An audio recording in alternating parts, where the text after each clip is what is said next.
good material. I want to thank FTCOE for their partnership with ASCLD and putting this together each year and every week for this good material for everybody. And then lastly, I just want to say that y'all are in for a treat today. I know Erin Forey very well. She's on the board of directors with me.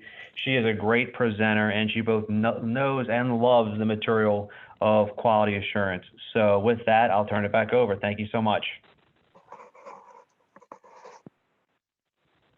All right, thanks, Tim. So our first presentation in the series of our ASCLD Train the Directors is going to be based on quality beyond accreditation. Our subject matter expert and presenter today is Ms. Erin Forey. Erin has served on the ASCLD Board of Directors since 2016 and is the current ASCLD President-elect. Erin also chairs the United States Technical Advisory Group, a team of representatives from 9 organizations who represent the U.S. at ISO TC 272, the technical committee that creates international standards in forensic science. Erin has worked as a criminalist performing body fluid identification and DNA analysis before moving into quality management. Erin holds a certificate in laboratory management with an emphasis in forensic science laboratory management from the University of California, Davis Extension. Just our quick disclaimer, the opinions, findings, and conclusions or recommendations expressed in this presentation are those of the presenter and do not necessarily reflect those of the Department of Justice. Any products and manufacturers discussed are presented for informational purposes only and do not constitute product approval or endorsement by the U.S. Department of Justice. And now, without any further ado, I would like to hand the platform and microphone over to our presenter, Ms. Erin Forey. Erin? Thank you, Josh. Thank you so much for that introduction, and thank you to everybody who is participating today. I thank you for making the time and taking interest in this webinar. And as Josh mentioned, I do work in quality management. I've been working in quality management for about 8 years. And before I started in quality, I was on the bench. I moved straight from the bench into quality, and at that time, all I really knew is what accreditation was, and I knew sort of what quality was, but I didn't understand. And over time, as I began to learn and research to learn more about the why behind all of this, I realized that there's a lot more to it than just successfully completing an assessment. Quality is actually a mindset. And so today I just kind of wanted to share with you some of the things that I've sort of pulled together while I was trying to piece together the big picture of quality in forensic science. So my quick disclaimer that just what Josh said, this is my opinions and not necessarily anyone else's. So I just want to start off with a brief history of accreditation and quality in forensics, because this is something that I really wasn't familiar with until sort of recently. So back in the 1970s, Clarence Kelly, who was the FBI director, and Briggs White, who was the lab director for the FBI, they decided that they wanted to create a group of lab directors, an organization called the American Society of Crime Lab Directors. And we know that as ASCLD. And there was a committee that was called the Committee on Lab Evaluation and Standards, and they wanted to develop quality assurance standards for forensic science. So in 1981, ASCLD Lab, which was the ASCLD Laboratory Accreditation Board, was created. And that split off from ASCLD in 1988.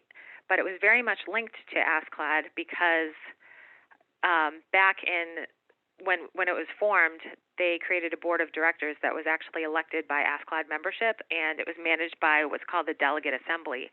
And the Delegate Assembly was the representation of a delegate from each accredited laboratory, and they would help to shape ASCLD Lab in the program.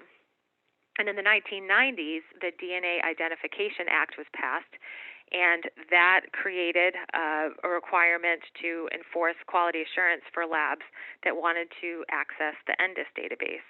And although there was a technical working group for DNA that started in the late 80s, it was the DNA Advisory Board, or the DAB, that was tasked with creating and enforcing these quality assurance documents or guidelines and standards. And so if you wanted to be able to access the ENDIS database, and many did because we all know how powerful that is, you needed to be accredited. Well, a lot of labs with other sections beyond DNA weren't really ready to be accredited necessarily at that time in the late 1990s. So there was an organization which exists today called the National Forensic Science Technology Center, and that is actually a spinoff from the ASCLD Board of Directors in the mid-90s, and it was formed to assist laboratories in quality matters and accreditation. And what they did was they worked with laboratories to create a temporary certification to the quality assurance standards that wasn't accreditation by name, but it was a way for laboratories to ensure they were compliant with the quality standards and then be able to access ENDIS until they got accredited. The DAB eventually became SWGDAM, and that is an organization that is still very active today. Also in the 90s, ABFT, the American Board of Forensic Toxicology, developed standards and accredited laboratories to these standards as well. The standards that we use today were adopted in 2013. And in 2016, they partnered with the accrediting body, ANAB, in order to accredit to these standards. And that brings us to ISO. So ISO, as you all know, is the International Organization of Standardization. And most of the programs that we are accredited to in forensic science in the United States are to ISO 17025 and ISO 17020. So ISO is the largest standards development organization. It is international, and it was first brought into forensic science with an accrediting body called FQS, which had been formed out of NFSTC and adopted ISO 17025 as its accreditation program. ASCLD Lab began to offer this in 2004. And both of the accreditation programs added supplemental requirements. And supplemental requirements are those requirements that are more specific to forensics, especially if you're familiar with our accreditation programs. It's those extra things that make it unique to forensic science. And these are based off a document called ILAC G19, which is the modules in a forensic science process. And if this isn't something that you are familiar with, I really advise everyone reading through that and taking a look at it. I've included a link at the end of the presentation so that you can do that because I think it's very informative. So one of the things that you hear often, and especially when we were first transitioning into ISO 17025, is that it wasn't something that forensic science really felt was a good fit. And I'm not going to get into the specifics of the content of 17025, but forensic science labs really didn't think that it necessarily applied. They sort of felt like they were a square peg in a round hole. And take a step back for a second, and let's think about what 17025 actually is. The standard is really a framework for a quality management system or a business or an organization. Sometimes you hear about standards and accreditation programs, and it will be spoken about as though it's a cake, and that first layer of the cake is the 17025 document.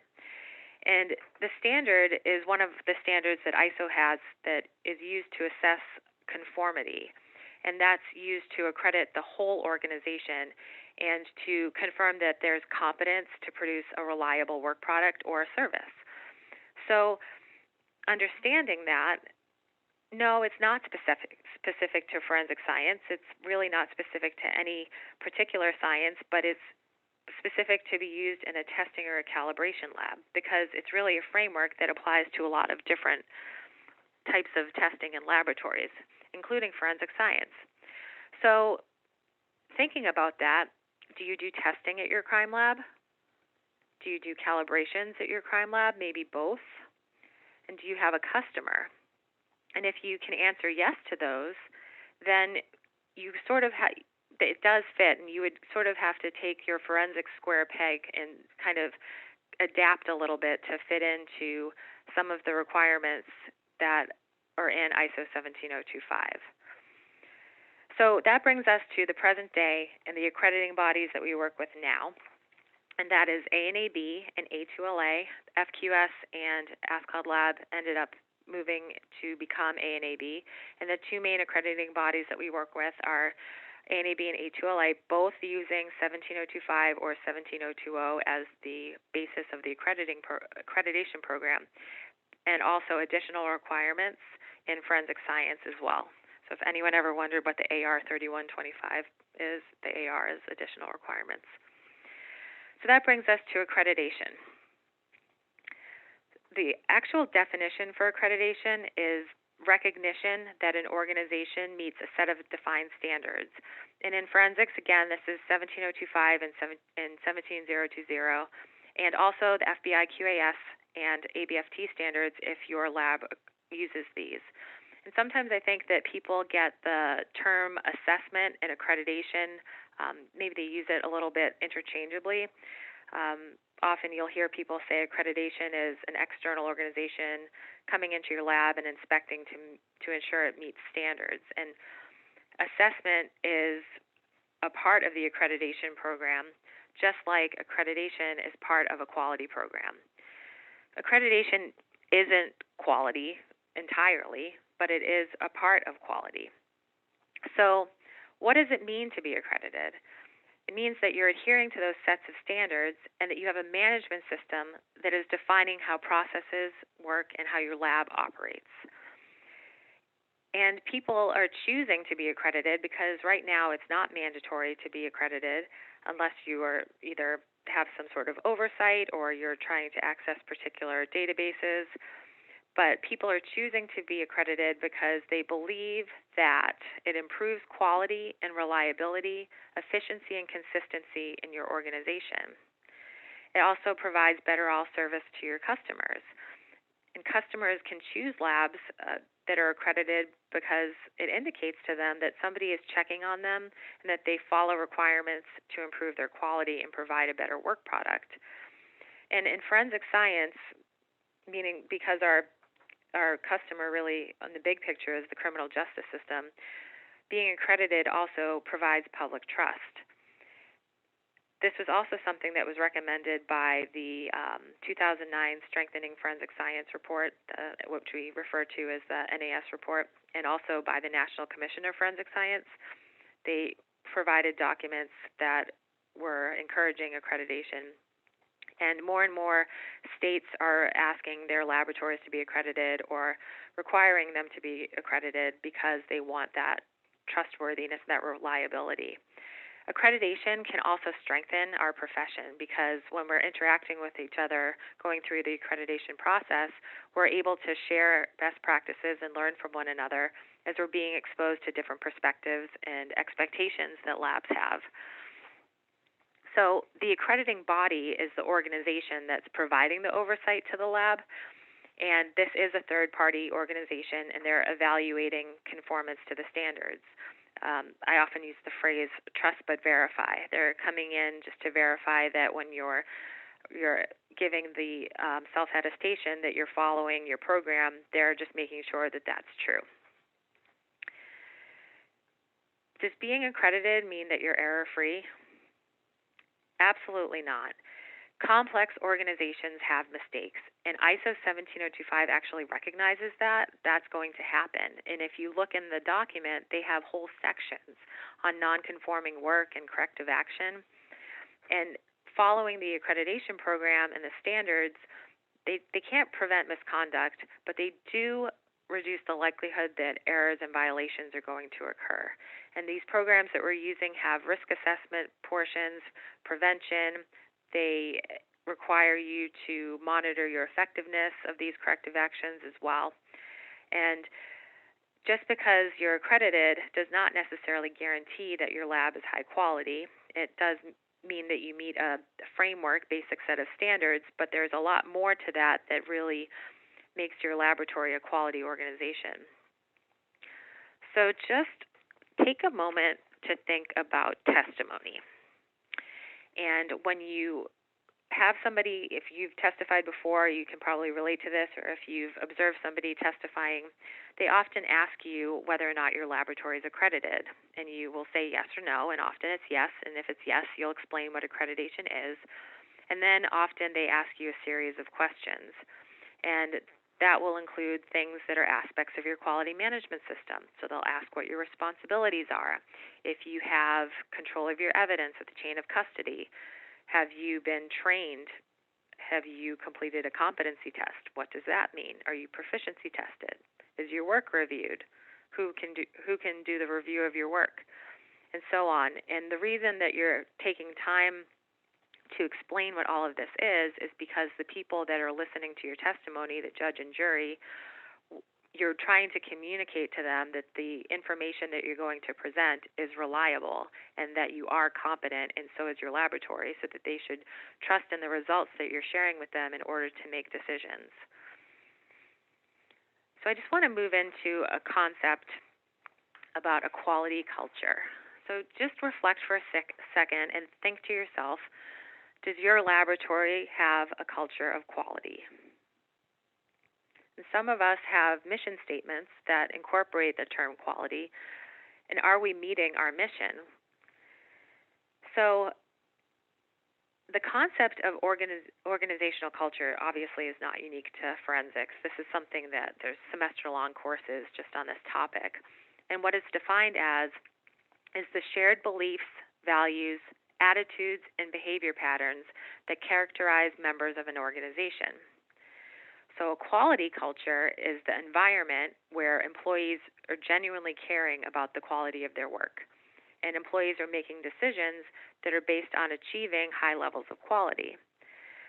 So success then is going to be when all levels are being able to recognize that quality should be achieved for its own sake and not just to meet regulatory approval. It's not just about checking boxes on an audit document or meeting the requirements of the accrediting body and making your assessors happy.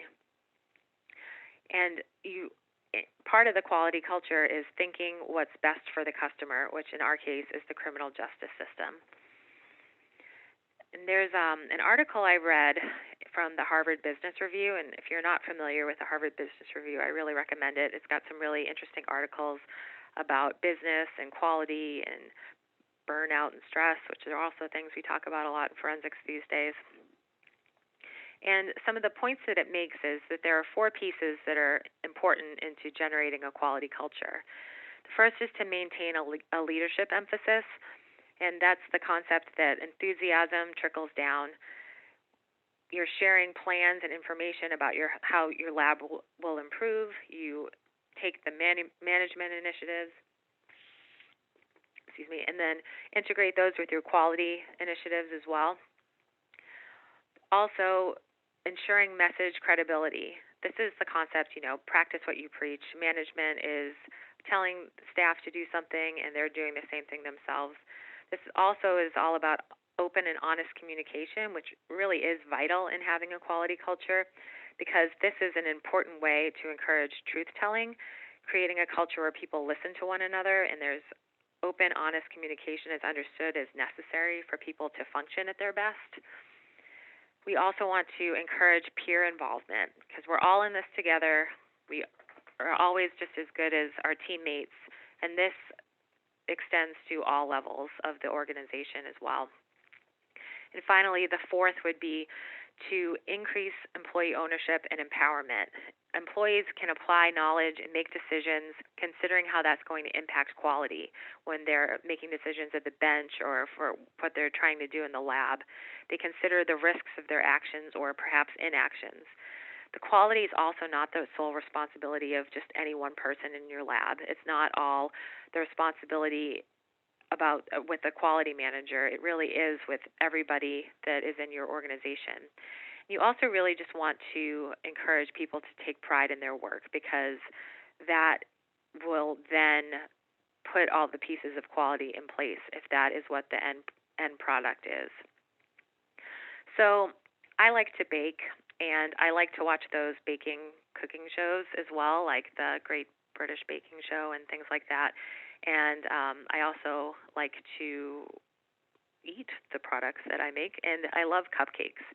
And sometimes when you're trying to either win a competition or you're making cupcakes for friends and you really want to impress them, you don't want to give them those Pinterest fails where you have really not high quality cupcakes that really don't look good, and your end user, the people who are going to enjoy your cupcakes or judge your cupcakes, you don't want to give them that product. But what you do want to give them is these fancy cupcakes that are going to win awards and wow everybody. So I've sort of added on a fifth essential of the quality culture. So if you're thinking about how our customer base is not people who enjoy cupcakes, but the criminal justice system, we have to keep thinking about the end user and caring about how our work product is used. And this starts with leadership that understands and believes in a quality management system and putting out a quality product. We need to emphasize to employees that the work product we have is important because of how it's ultimately used in the criminal justice system.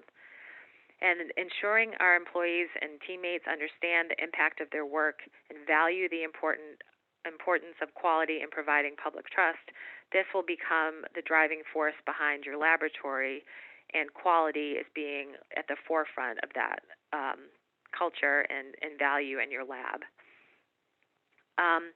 Okay, so I've been very fortunate to meet a lot of different leaders in the forensic science field over the past several years, and so I reached out to colleagues and asked them to weigh in on quality culture and what that was to them and things that they do in their laboratories with respect to quality culture. And it's just a quick aside. So when I'm creating this webinar, I was using, trying to find images and clip art to put in to make it a little more interesting. So I would go into Google and I would search phrases and kind of see what would come up. And I searched forensic science leaders, and I ended up getting pictures of former Attorney General, Jeff Sessions, and there were a couple pictures of Dexter from the television show.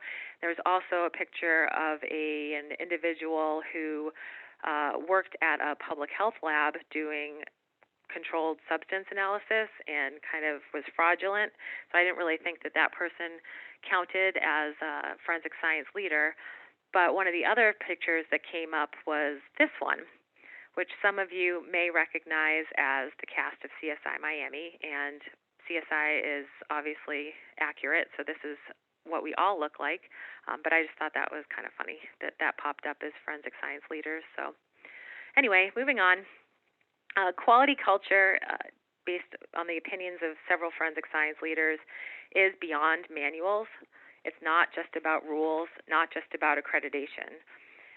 That just means that your employees are conforming to rules, but a quality culture should really exist without it. And it's a commitment from all levels to accuracy, precision, and transparency. It's the character of the lab, the character of the employees, and that's something that management can't necessarily develop or create. That's a personal value. It's not something that you can necessarily tell somebody to value. It's also about ethical culture and transparency. That's far more important than any manual.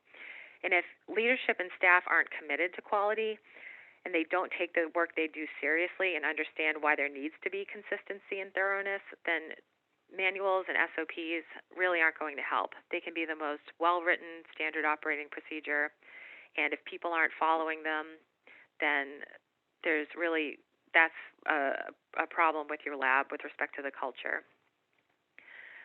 So I just want to talk about cultivating a quality culture in a forensics lab, and I use that term cultivating because it is something that you have to continually nurture to make sure that it's growing, it's improving, and it's thriving in your lab and your organization. So in speaking with different forensic science lab leaders, a common theme here was make sure you're hiring the right people. Hire the people with the character that you're looking for, who are going to put quality first and value the importance of the work that you're doing in the lab. They also found that having a designated quality manager was very beneficial because they can evaluate the quality system constantly, looking for opportunities to improve. They're collaborating with management and scientists for quality matters. Actually, one lab reorganized the complete structure where they had a combination of quality manager and lab manager. They separated that because they realized that both roles were equally as important and they needed to have somebody focusing on quality. One lab spoke about a quality improvement team that's actually looking for ways to improve quality among the workplace. They have a senior scientist that works with bench analysts, and they talk about certification and job satisfaction, different issues, and they actually use that as internal customer feedback to give to their management so that they can think of ways that they can improve the laboratory. Training staff by an accrediting body to be assessors is also very valuable. Many labs encourage their staff to do that and permit them to serve on assessments. Transparency and open discussion is also very important into having a quality culture. They're discussing quality issues at management and section meetings, sharing corrective actions with employees as learning opportunities to become stronger and better. They involve all staff in participation of causation analysis, and they're emphasizing that nonconformances identified are really about the process, not about the person. They are opportunities to make a process better. That concept of continuous improvement or Kaizen, this is something that we need to teach to all hires, new hires, continue to emphasize that. Many directors meet with their new employees and reinforce the importance of living quality and emphasize that impact of quality on the work product. It's important to portray quality assurance in a positive light. If high-level managers are complaining about quality and how it interferes with things, or the accreditation program, that does trickle down, and so people who are doing the work may not value quality the way that you would really like them to. Continuing education is also very important, and those of you participating today, you know that because you're taking the time to do this.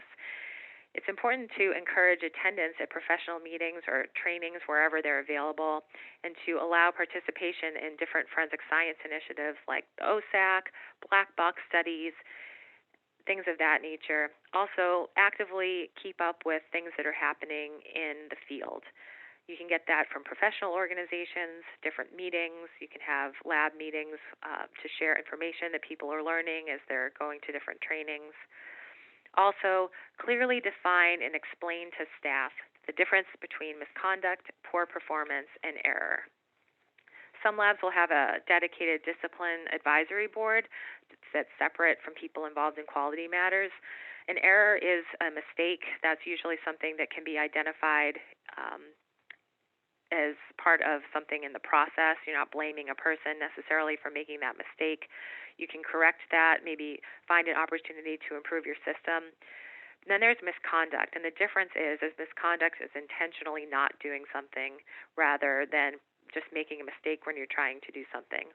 And poor performance is something that people sometimes link into quality, and it's not necessarily a result of making one mistake.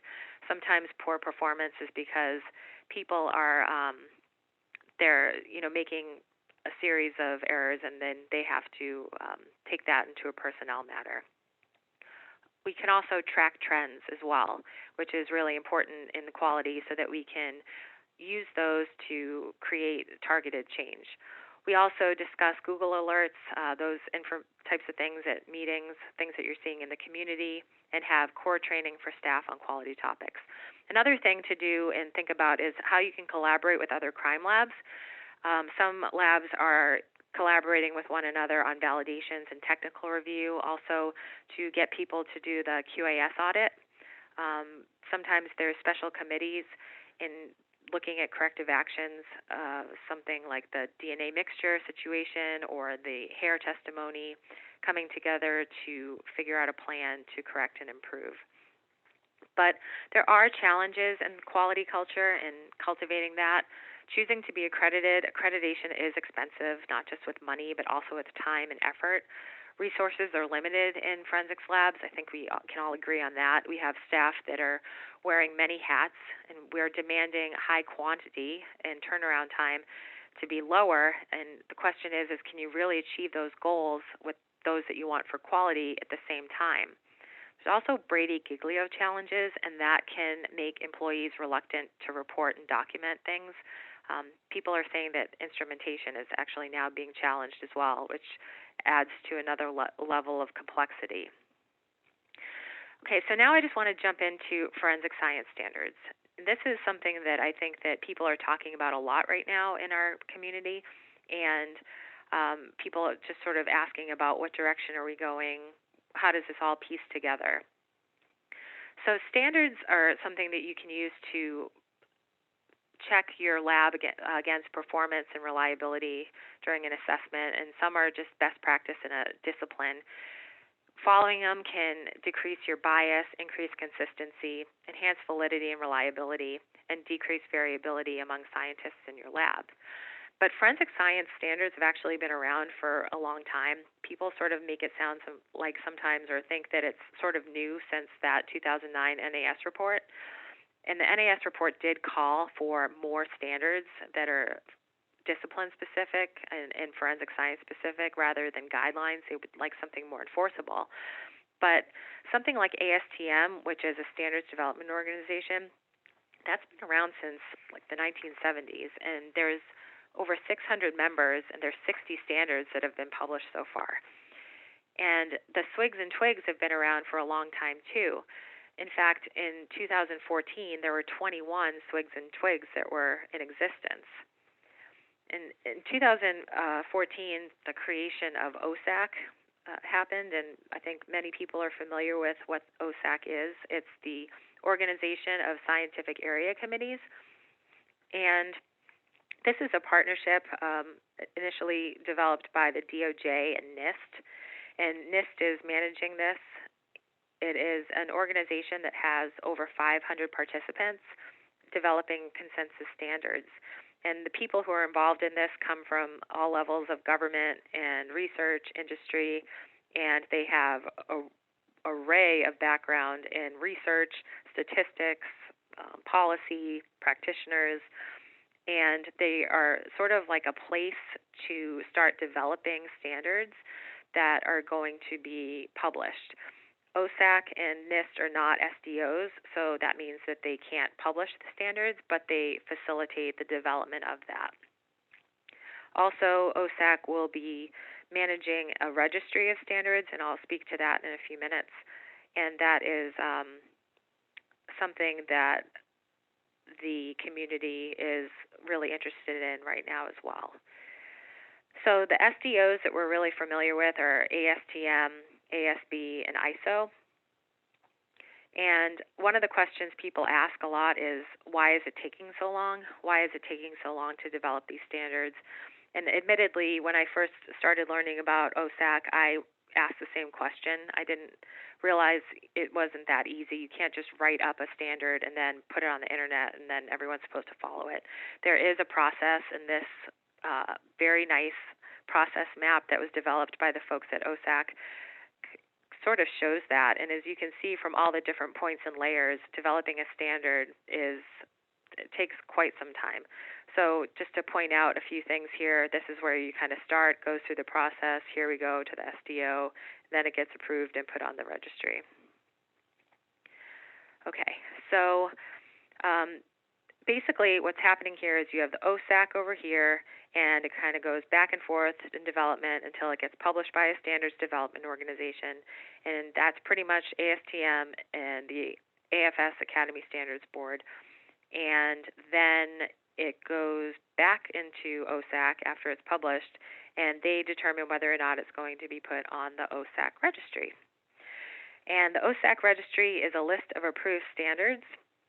This is just a place that has standards that the community and the people who are representing us at OSAC feel are important to ensure confidence in the reproducibility, reliability, and accuracy of labs. And just to point out, the folks that are putting this on the registry, there's representatives of many professional organizations that are on that board. So they are representing different levels and layers of forensic science practitioners. And there are 25 let me just go back to that. So there are 25 standards on the OSAC registry at this point. The 25th standard was added in December, and that is actually an ISO standard that is specific to forensic science process.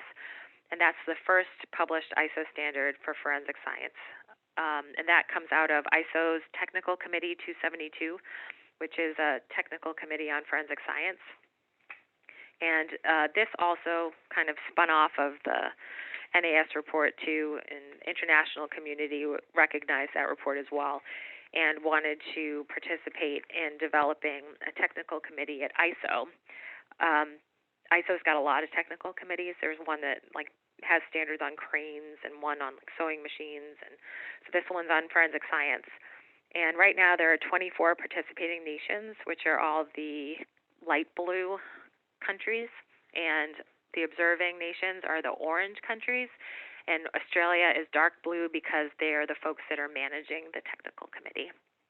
And part of the reason that it's important to have ISO standards that are forensics related is because when labs are following those standards and they're getting information and data and test reports, the international standards can help some of that information be shared internationally through Interpol for things like human trafficking and terrorism and drug trafficking and things of that nature.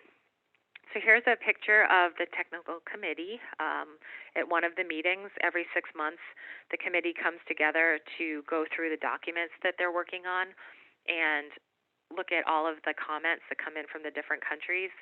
And they go one by one, comment by comment, and vote to approve it or to reject it. And then that goes into shaping the documents. Last time we met was in Singapore in November, and we had 3 documents we were working on and probably a total of 1,500 comments that we went through. The first standard that came out of this committee was actually 18385, 2016. And this is about DNA contamination and manufacturing of consumables.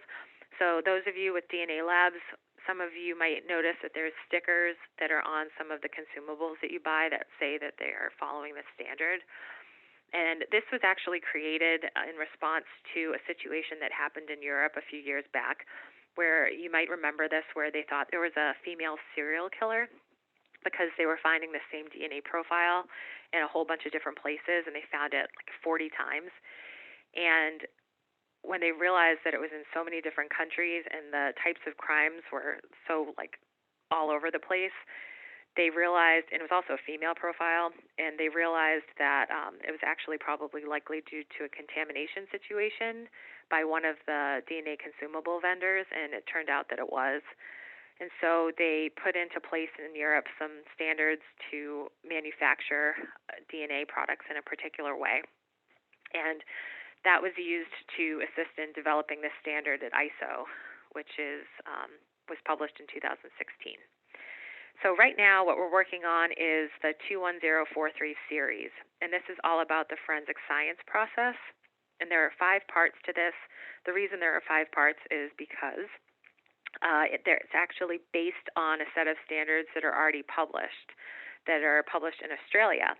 And so what we do is, if there are standards that exist, you can use those as the beginning draft standard, and the Australia standards have 5 parts to them. The other reason is because when you start doing ISO standards, they give you a timeline, and you have to adhere to that timeline and finish writing your standard in a certain time. And doing all 5 of these at the same time would be very, very difficult. So the committee focused on parts 1 and 2 first, and those were published about a year or 2 ago. And 21043 Part 2, the recognition, recording, collecting, and transport of materials, that is the 25th standard that was placed on the OSAC registry. Right now we're working on developing analysis, interpretation, and reporting, and we are actually working on that for the next round of comments to go in and be discussed in April. And this set of standards will likely be finished in late 2021. So the forensic science process, each blue box in this diagram corresponds to one of the standards in the 21043 series. This is Part 2, which is collection, Part 3, analysis, 4, interpretation, and 5 is reporting. And it is a framework that is applicable to the majority of disciplines. Analysis and interpretation, those are the parts that are taking a lot of work because we're trying to make sure that we can accommodate the ways that different people do, forensics process in different countries. And this is quite a process. But one of the questions that we get a lot, and I actually just saw a question about this recently, was, is this going to replace 17025? And the short answer is no. We can't be accredited to 21043 alone. It's just part of the accreditation rules and regulations. We have to use 17025 or 17020 because it's one of ISO's conformance assessment standards, so you can evaluate the competence of the laboratory. 21043 is a little bit more forensic specific, and as we are evaluating and writing the standard, we do keep in mind some of the language that's in 17025 so that we don't contradict it and we don't repeat it, because this will not replace, but it could be used as a supplemental document as well. And the idea is that all 5 of these will be used in conjunction with one another when they're complete. And much like the development in the OSAC, this is a very complicated process as well. There are all different levels and layers to the development of the standard. And again, we hope to have this published by the end of 2021. So one of the questions that was also asked recently of me was, how is it that the United States takes part in this? How is it that we play into it? So every country that participates in this, and there's 24, they each have a committee that's called a mirror committee back in their home nations. And these are the people who are providing comments and edits and giving their opinion on whether or not they think the standard is going to be able to be used in their country. And in the United States, this is something that we call the U.S. TAG, or the U.S. Technical Advisory Group. And the United States has a seat at ISO that is represented by ANSI. And ANSI, as you might know, is the American National Standards Institute, and that's the first A in ANAB. And they have partnered with ASCLD back in 2014 or so for ASCLD to be the administrator of this group for the United States. And this group has grown quite a bit, particularly in the last couple of years, and we've included representatives from all of these different organizations, from ANAB, our accrediting body. We have ASHA, which is the State Criminal Investigative Agencies. We have lab directors from that organization. We have standards development professionals, medical examiner people from ASB, the Academy Standards Board. We have Department of Defense representation, Department of Justice. We have people who are familiar with quality assurance and with the law. We have representatives from AFQAM as well, who are practitioners and quality managers, and most recently the IAI. So we have folks who are going to help us out a lot with patterns and how these standards will be used and can fit in with how we practice pattern analysis in the United States. So we're really looking forward to continuing to work on this. We also have NIST. I can't forget NIST, who it's a really great link to have them because they also link to the OSAC. And we get a lot of great information on development of standards from NIST, plus they have statisticians that can help us with some of that work as well. And one of the other questions that often comes up is why are there so many standards being made in all these different places? And they are just slightly different with the different groups that are developing these standards. But as I mentioned about the Australian standards being sort of the basis seed document for this 21043 series, a lot of these standards that we have in the United States, the ones also that are being developed right now, in the future, those could actually be used as the basis for forensic science standards that are discipline specific at ISO. Here's a photograph of our U.S. TAG. We had a meeting in Phoenix last year, and so this is representation of all of those different organizations. So that's an awful lot of information, and your head might be spinning, and that's okay. Truth be told, I had to go through all of this probably 4, 5, 6 times before it started to make sense, and I could figure out how all the pieces fit together. But if there's any big takeaway from this right now, it's basically that There's OSAC that's making standards and creating them. There's the ASB that is publishing standards because they're an SDO. And then there's ASTM International that also publishes standards. And then ISO is also developing and publishing standards as well. And then all of that comes together to the OSAC registry, where they're compiling standards that the community believes to be important and useful to our profession. And one of the questions right now is, do we have to follow the OSAC registry standards, and is this going to be something that we need to be accredited to? And this is something that I think most professional organizations are discussing and communicating among one another and with OSAC and their representatives on OSAC, and just in the community in general. And initially, I think the community sort of thought that we could have the accrediting bodies incorporate this into the accreditation program, but at present, that's not something that's going to happen. So what laboratories are going to have to do, and what they're encouraged to do, is to take a look at the standards that are on the registry and evaluate them and try to incorporate them into their quality management programs. And NIST is sharing some of their the programs that they have to help encourage that. There's different laboratories are speaking out about how they're doing that around the country.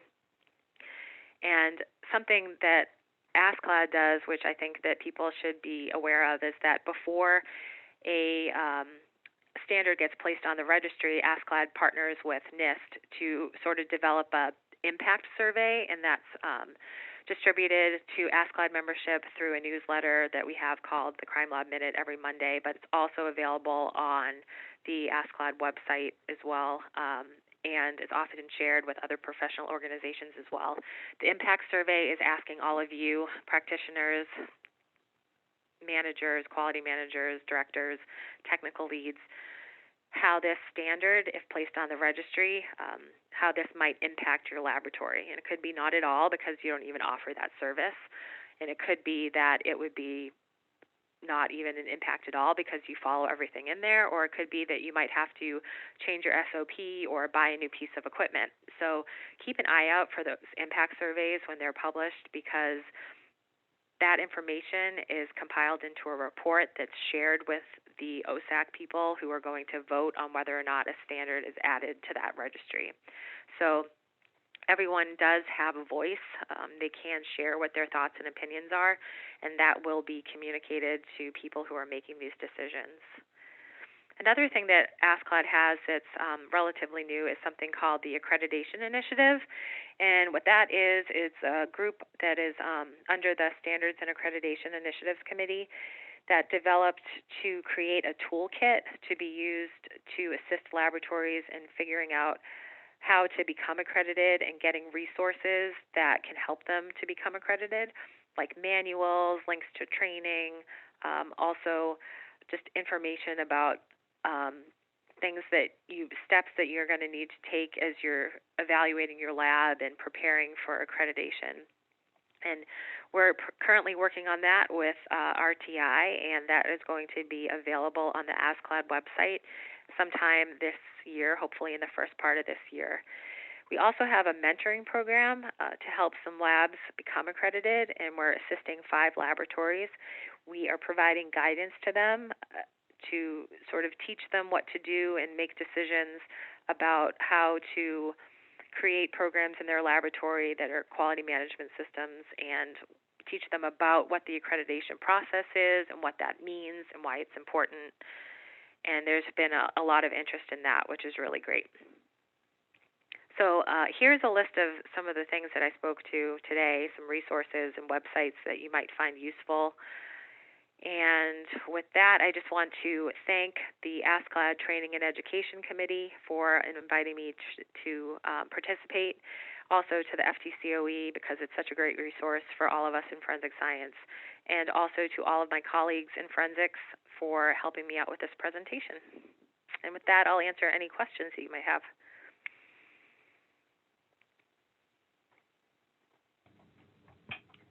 Thank you, Erin, so much for that talk. That was very helpful. My name is Chris Dieters. I'm a member of the ASCLD Training and Education Committee, and I previously was on the board of ASCLD as the chair of the training committee prior to Tim Scanlon.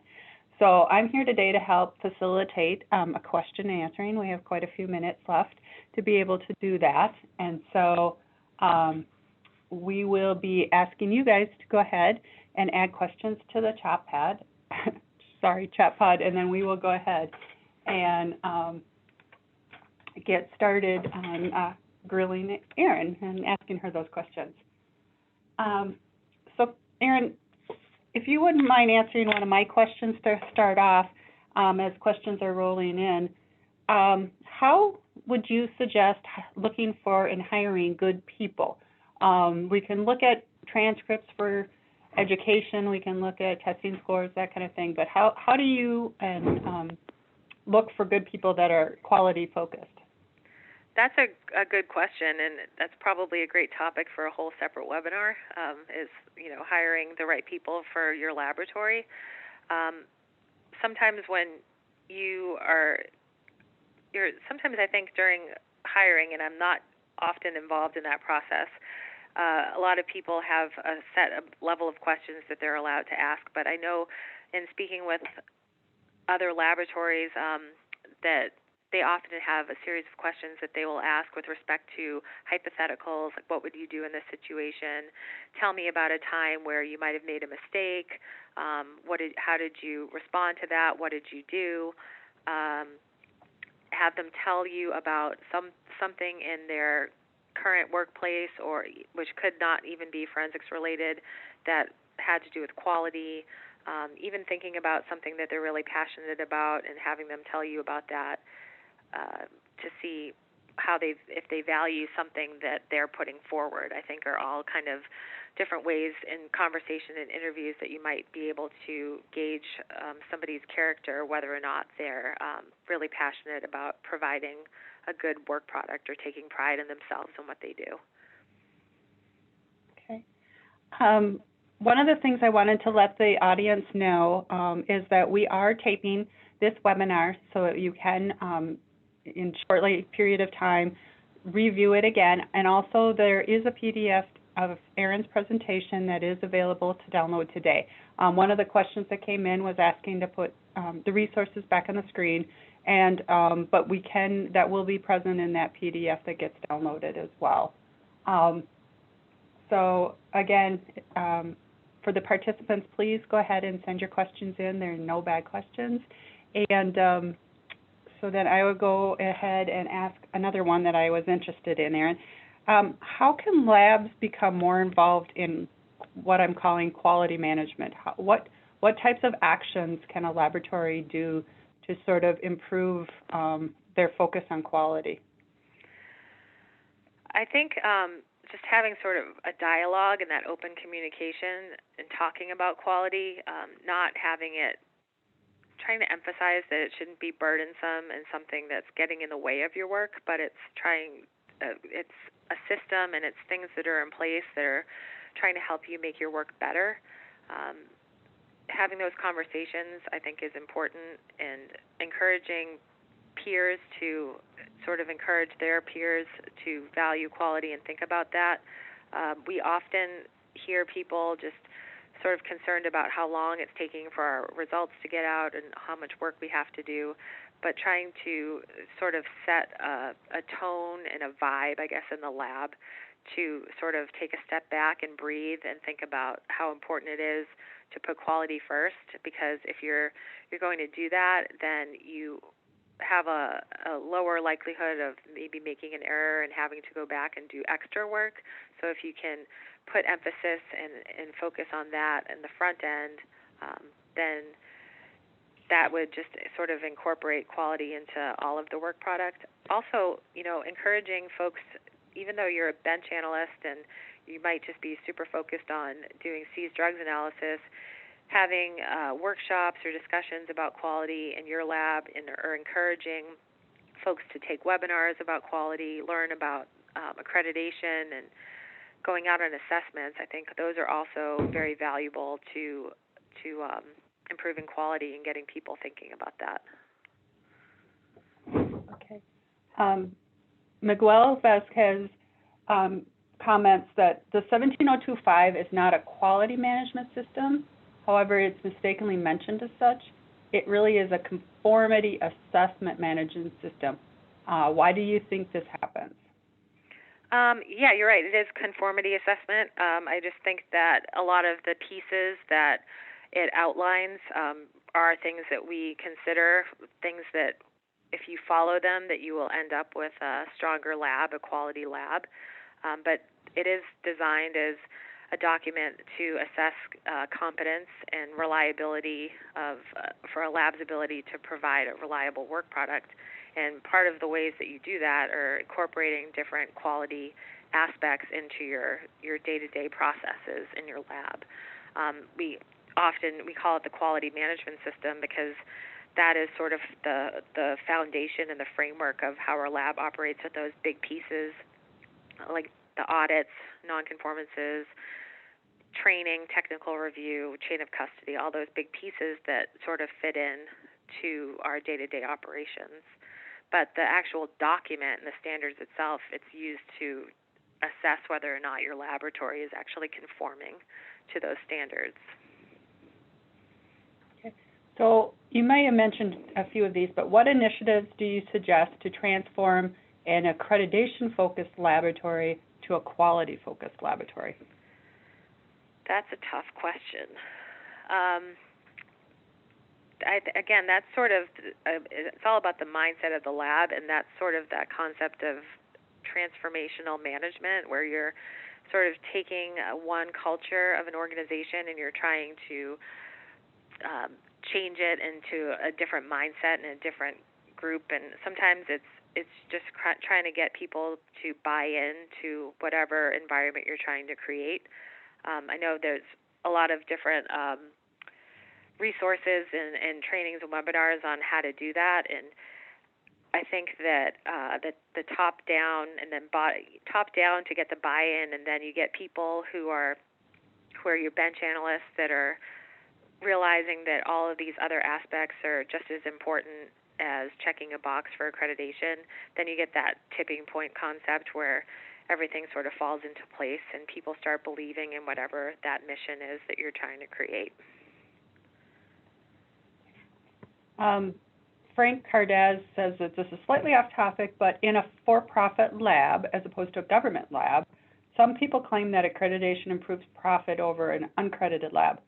Are there any studies to tend to prove that point, or any, and this is my addition, any thoughts that you have on, in a sense, can profitability be improved whether really whether you're in a government lab or a private lab?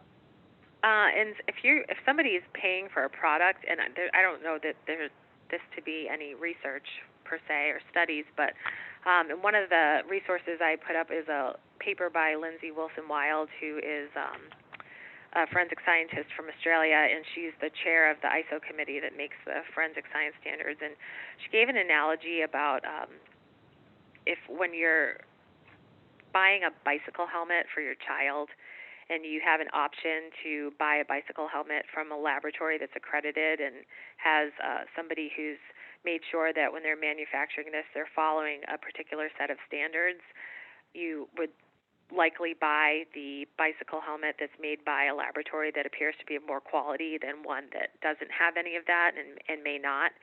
And I think that's that customer part of ISO 17025 they talk about, and the consumer aspect of it is if what you have a choice between a laboratory that's accredited and one that's not, consumers may choose the one that is going through the accreditation program because it also indicates that they're invested in quality and having somebody come in and demonstrate and have them demonstrate and evaluate that they are actually performing work to a particular level of quality and standards.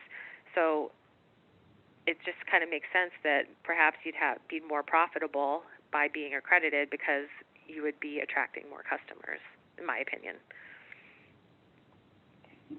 Teresa Austin asks, what are some of the challenges labs faced after accreditation has been awarded? I think, well, getting accredited is one thing, and then maintaining the accreditation is not necessarily difficult, but it's just something that you're continually having to do, because it's not like the accrediting body comes in now every 4 years and takes a look at what you're doing. We're constantly self-reporting. If we have something going on in the lab, we're doing annual surveillance activities. We have things that we have to meet in order to maintain accreditation every year with our proficiency testing and so forth. And so those are all challenges, is just to maintaining it.